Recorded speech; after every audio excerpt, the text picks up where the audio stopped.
ఆగమైపోతున్నది తెలంగాణ అంధకారంలున్నది తనవంత గాయాలతో నిలవెల్ల మోసపోతూ ఉన్నది బాపు కేసీఆర్ ఆనాటి రోజులే బాగుండెనో మా కన్న తండ్రిలాగా పేదోళ్ళ కడుపున పెట్టుకుండో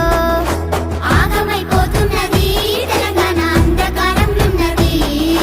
తనవంత గాయాలతో నిలవెల్ల మోసపోతూ ఉన్నది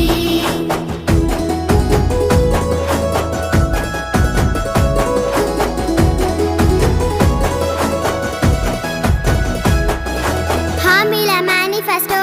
రేవంతు అటికెక్కి కూసున్నదా అన్నదాత రైతుల రుణమాఫీ అంగడి పాలైనదా ఉద్యమకారులకు